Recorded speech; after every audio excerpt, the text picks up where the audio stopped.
Agosto de 1942, ano em que o Brasil entrou na Segunda Guerra Mundial. Nesse importante momento histórico, a Força Expedicionária Brasileira, conhecida como FEB, lutou bravamente. Passados 70 anos, restam lembranças dos sobreviventes que homenageiam aqueles que deram a vida na luta contra o nazifascismo. No Museu da Força Expedicionária Brasileira, é momento de relembrar os 70 anos da Declaração de Guerra do Brasil aos países do eixo. Desde 1942, o Brasil vinha sendo atacado por submarinos alemães e italianos, fazendo um total de 35 afundamentos, perfazendo 1.081 mortes de brasileiros inocentes. De 1942 a 1944, período em que o Brasil esteve efetivamente em guerra, foi criada a FEB, que é a Força Expedicionária Brasileira, que foi enviada para a Itália para lutar contra o nazismo. Quando os brasileiros saíram daqui, eles não tinham a menor noção para onde iam e se iam voltar. Saíram daqui 25.334 homens. Foram treinados, receberam armamento, receberam fardamento, isso tudo na Itália. Porque as nossas fardas, até o treinamento que a gente tinha anterior à guerra, vinha da escola de guerra francesa, que mostrou ser obsoleta, até porque como a França caiu muito rápido, e as novas armas, tecnologia norte-americana que despontou, então nós fomos aliados norte-americanos, passamos a utilizar também material norte-americano, o qual pagamos centavo por centavo durante décadas depois. A participação do país no conflito histórico resultou no envio dos pracinhas brasileiros para combater as forças armadas de Hitler, que ocupavam a Itália em 1944. Mais de 25 mil soldados brasileiros foram enviados para a Europa. Nós tivemos, assim, dias de muitas dificuldades, mas nós vencemos, construímos uma vivência muito grande com os italianos, né? E deixamos lá a marca brasileira. E o desempenho da Força Expedicionária Brasileira e da Força Aérea Brasileira foi satisfatório. Os nossos pracinhas lutaram exemplarmente. É óbvio que num universo de 25 mil pessoas, você vai ter gente que é amarela, você vai ter gente que vai dar problema. Mas a nossa tropa como um todo, assim, se portou muito bem. Hoje, a gente faz parte, inclusive, de uma comissão que organiza as comemorações das vitórias brasileiras lá na Itália. E a gente vê o reconhecimento do povo italiano tem em relação ao nosso pracinha. O que foi feito pela FEB de sair do Brasil e ir para a Europa e defender a democracia, a liberdade, defender o povo livre contra a opressão nazifascista, isso deve ser sempre lembrado, porque foram heróis, foram pessoas corajosas, são pessoas que nunca devem ser esquecidas. Durante 11 meses, esta brasileira participou da Segunda Guerra Mundial. Como enfermeira, ela esteve na Itália prestando auxílio aos combatentes brasileiros. Durante o tempo todo que eu estive na guerra, eu trabalhei com médicos brasileiros, poucos, e americanos, muitos. Hoje, aos 97 anos, Dona Carlota lembra com emoção deste período. Apesar da saudade do Brasil, da família, e tudo, e o sofrimento, né, do trabalho, de ver tantos jovens mutilados, a gente ter que trabalhar até reabilitar a cabeça, o psíquico do brasileiro, que quando chegava, além de mutilado, ainda revoltado, foi difícil. Mas eu me senti muito bem realizada e cumpri minha obrigação, fui muito estimada, sofri muito, mas tudo coisas que tinha que acontecer, né? Temos que lembrar que a guerra ceifou 60 milhões de vidas. o número de vítimas, se nós considerarmos mutilados, órfãos, exilados, expatriados, quer dizer, a gente não sabe nem dizer, mas foi uma guerra que mudou os rumos da humanidade. Por isso que é importante que o Brasil, embora não tenha tido guerra aqui dentro, graças a Deus, mas que não se esqueça que nós participamos, nós demos a nossa cota de participação para que esse desfecho fosse da melhor maneira possível. Além da memória desse importante momento histórico, a canção do expedicionário se mantém viva nesses bravos combatentes que arriscaram a vida em defesa da pátria. A ração do meu bornal, a água do meu cantil, as asas do meu ideal, a glória do meu Brasil, do meu Brasil.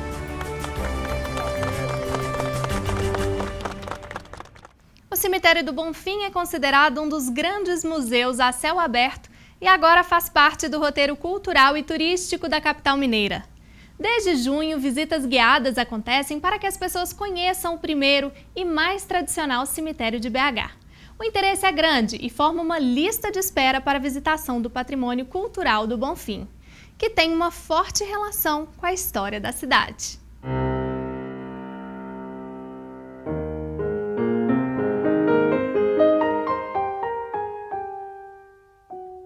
Um acervo de obras de arte e de lembranças. Inaugurado no século XIX, o Cemitério do Bonfim, em Belo Horizonte, guarda uma estreita relação com a capital de Minas Gerais.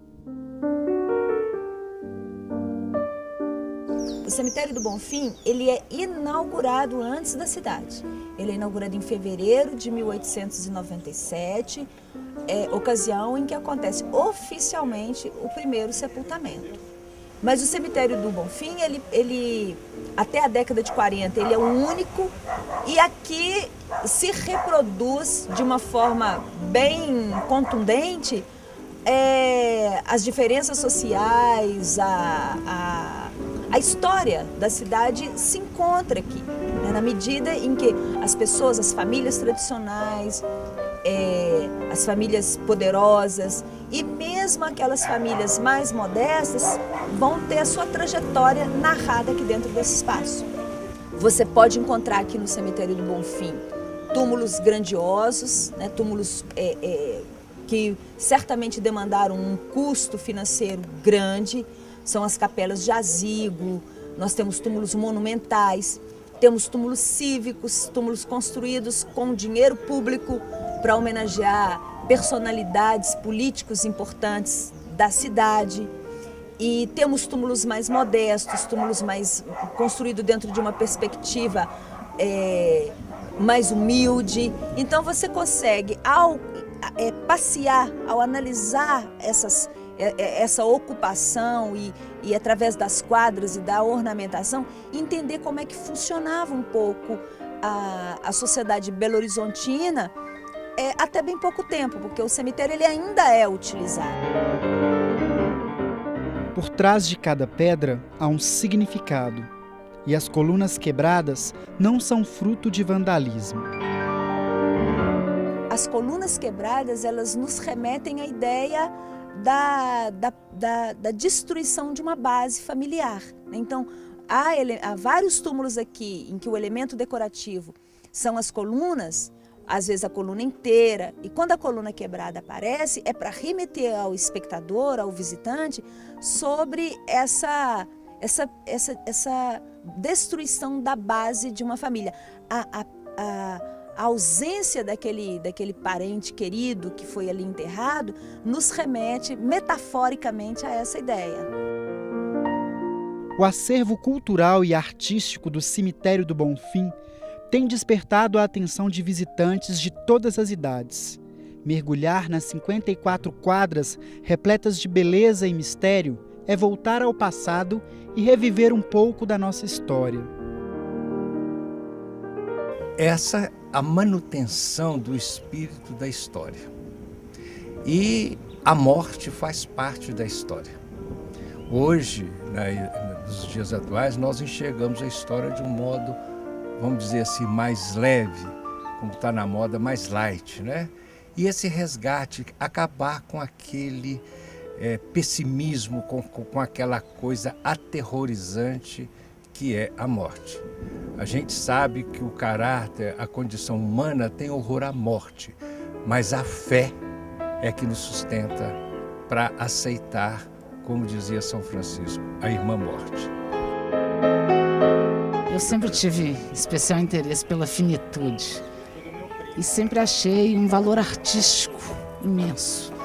Mas foi a primeira vez que eu tive a possibilidade de associar o valor, a informação histórica. Isso nunca me passou pela cabeça. Eu sempre tive cuidado em ver as imagens, mas nunca em saber a história e saber analisar artisticamente as imagens, né? Então, foi uma oportunidade que eu acho que é única. A gente não vê isso todo dia. Indico, né? A minha irmã, por exemplo, não veio porque teve medo, mas eu indico. E eu acho super atrativo o trabalho de artistas italianos que vieram para Belo Horizonte para a construção da capital. E ele manifestar aquela arte aqui. Aqui está um dos mausoléus mais nobres do cemitério, o do ex-governador de Minas, Raul Soares, falecido em meados da década de 20. É assinado pelo artista italiano Ettore Ximenes, que também tem trabalhos nos Estados Unidos, na Argentina e na Itália. Sim, nós temos aqui o Raul Soares, que é um político importante, que atuou no início do século passado aqui em Belo Horizonte. Olegário Maciel, Silviano Brandão, Bernardo Monteiro, são nomes do universo da política em Minas que têm uma trajetória importante. O Cemitério do Bonfim, ele tem uma importância para Belo Horizonte nesse sentido, de que ele agrega aqui um patrimônio histórico, porque ele se relaciona de forma muito contundente com a história da cidade, tem um patrimônio cultural, um patrimônio artístico, que nós temos também, para além das personalidades, nós temos o trabalho de artistas importantes que participaram do processo de decoração desses túmulos, um patrimônio antropológico, porque o cemitério ele vai ser lugar de construção de devoções. Então nós temos o túmulo da Irmã Benigna, nós temos o túmulo da Menina Marlene, nós temos o túmulo do Padre Eustáquio, que são lugares de peregrinação.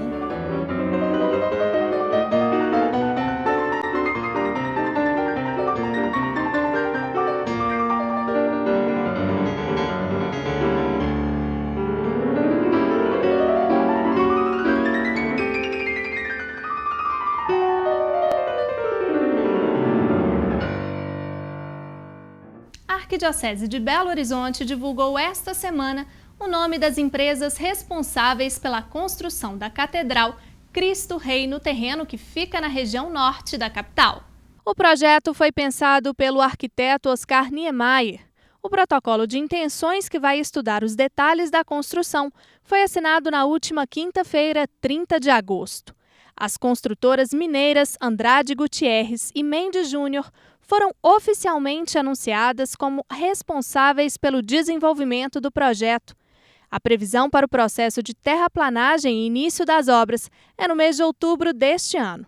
A conclusão das 3 primeiras fases do projeto está prevista para 2014. No próximo bloco, saiba por que o cigarro não combina com a saúde do planeta nem com a sua.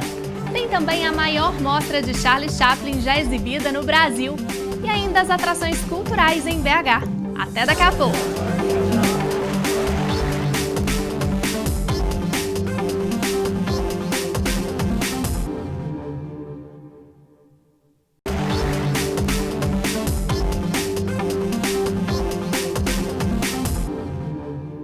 Nesta semana foi comemorado o Dia Nacional de Combate ao Fumo.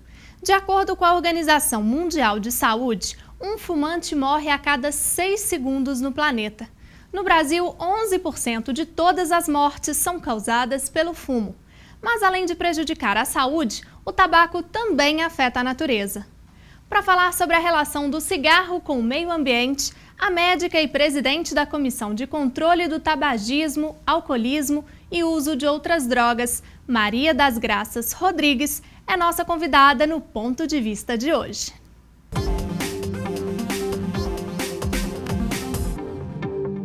É importante que a sociedade saiba os malefícios que o tabaco faz à natureza. Por exemplo, a primeira coisa é o desmatamento. Então, para você plantar tabaco, você vai desmatar, você vai deixar de plantar alimentos. As famílias são envolvidas na plantação, elas ficam reféns da indústria de tabaco. Geralmente é uma agricultura familiar, as crianças desde cedo também começam a ter contato. Você pode ter uma doença chamada doença da folha verde de tabaco, que é devido ao contato das mãos com a folha verde, e a nicotina pode dar vários problemas, intoxicação, tonteiras, alterações de pressão arterial, vômitos, náuseas, várias doenças em adultos e em crianças. Além disso, tem os pesticidas, os agrotóxicos que são colocados, e aí também os agricultores vão sofrer de doenças ligadas a isso também.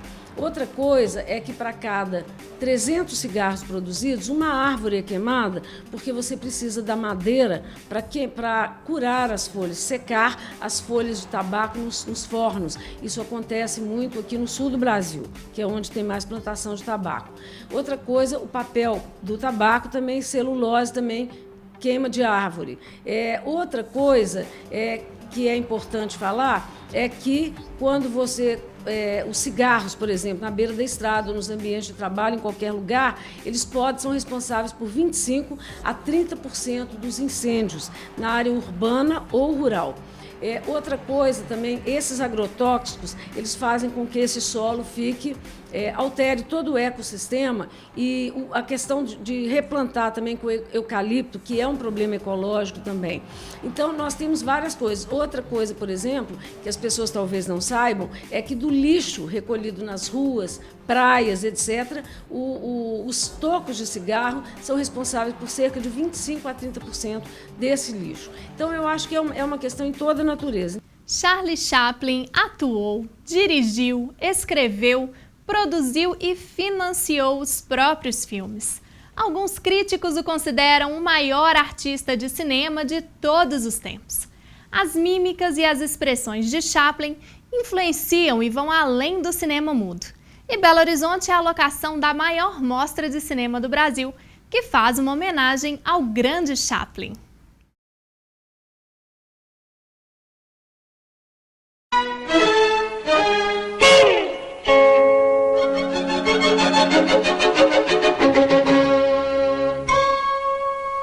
Um dos maiores ícones do século XX, Charlie Chaplin nasceu em Londres no ano de 1889. Ele foi capaz de ultrapassar o tempo com um modo único de falar aos nossos olhos.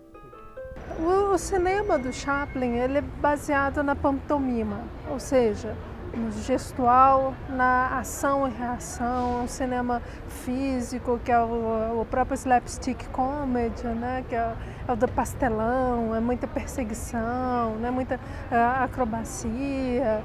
Chaplin pode falar de coisas terríveis, como falou do Hitler, como falou de fome, como falou de abandono, como falou de miséria, como falou de opressão ao trabalhador, enfim, mas sempre, nunca de uma maneira pessimista e cínica. O Chaplin consegue fazer a gente rir e chorar numa mesma cena, né? E ao mesmo tempo consegue ser universal, que é a característica de pouquíssimos artistas da história. Chaplin fala para criança, para jovem, para adolescente, para adulto, para terceira idade. O humor maravilhoso, a capacidade que ele tem de me fazer achar a vida maravilhosa, de me fazer sorrir. Um artista que permanece com marcas no mundo contemporâneo tem espaço dedicado a ele nesta exposição inédita. BH recebe uma mostra que exibe mais de 80 filmes com um dos grandes protagonistas do cinema.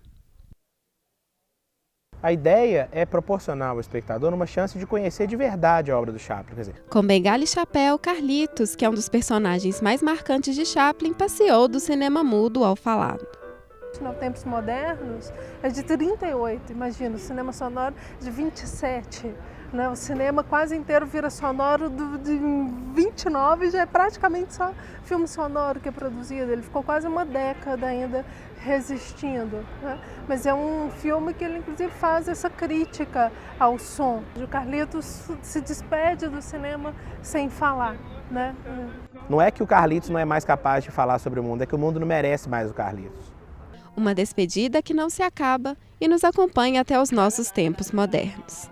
Ele me interessou porque ele não precisa de palavras, ele apenas expressa os sentimentos dele em tudo que ele faz. Aí dá para entender bem as curtas dele. Eu acho bem interessante isso. Esse é um fenômeno muito grande.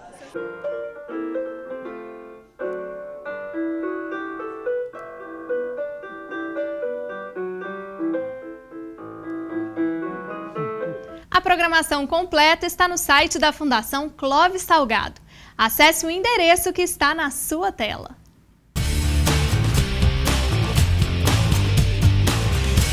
O projeto da série Sinfônica Pop está sendo realizado desde o início de 2011. Ele reúne a Orquestra Sinfônica de Minas Gerais com grandes artistas, buscando aproximar os apreciadores da música popular brasileira dos concertos sinfônicos. Já passaram pela série Wagner Tiso, Zizi Posse, Nana Caymmi e Ageu Marques com a banda Yesterdays. Dessa vez, quem se encontra com a música erudita é o cantor e compositor mineiro João Bosco, que completou este ano 40 anos de carreira. Rapaz, fez do mar a revolução, invadiu meu destino a paz. Na edição da série Sinfônica Pop e sob a regência de Roberto Tibiriçá, João Bosco se une à Orquestra Sinfônica de Minas Gerais no palco do Palácio das Artes. Eu pensei em ti. Autor de grandes sucessos, o músico vai apresentar as canções como Papel Marché, O Bêbado e o Equilibrista e o Mestre Sala dos Mares, com arranjos especiais. E um bêbado trajando luz. O encontro do popular com o erudito vai acontecer nos dias 6 e 7 de setembro, às 8h30 da noite, no Grande Teatro do Palácio das Artes. Os ingressos custam R$ 40 a inteira.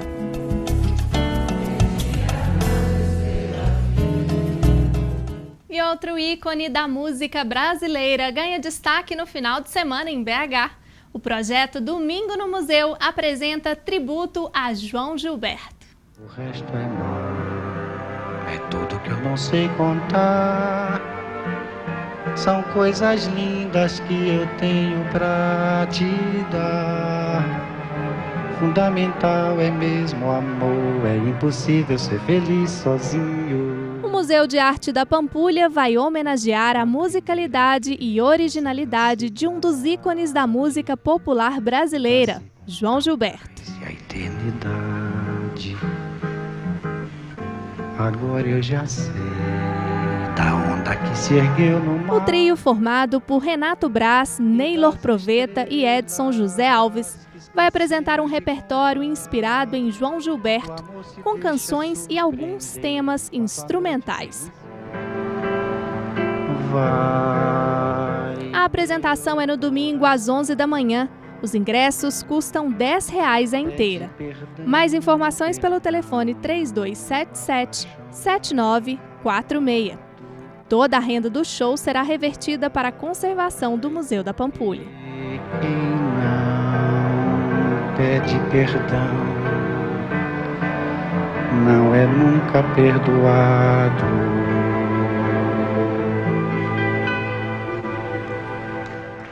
A versão itinerante do Festival Internacional É Tudo Verdade chega pela primeira vez em Belo Horizonte. Cineastas frustrados de todo o país, eu quero dizer para vocês o seguinte: quem não entendeu até agora não vai entender nunca.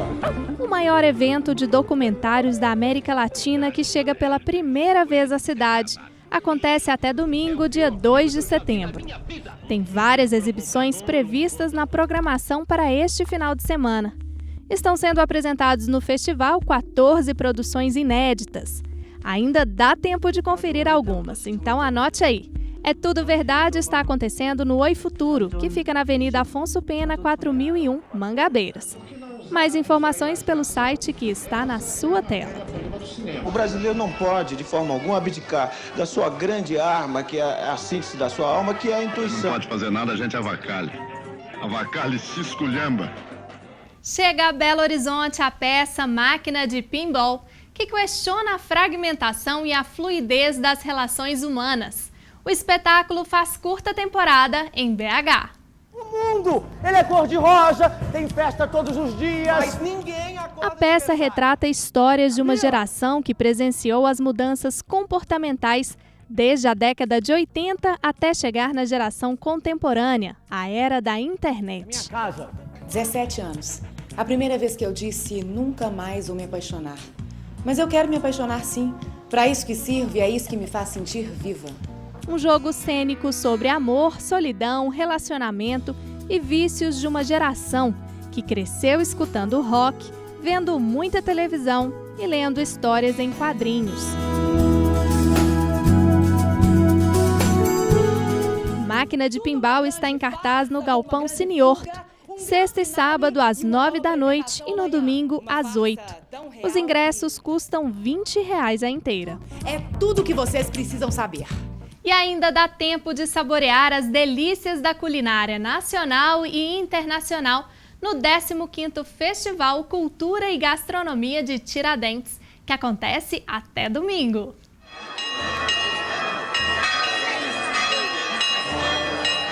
Um dos maiores eventos de alta gastronomia do país, a novidade deste ano vem da Expedição Gastronômica Brasileira, vinda de vários estados brasileiros. Na programação tem cursos, oficinas, degustações, exposições e performances artísticas gratuitas. No domingo, o Teatro Companhia de Inventos e o show Samba de Nordestino e etc. encerram a programação cultural às 2 da tarde. Você encontra a programação completa no site culturaigastronomia.com.br.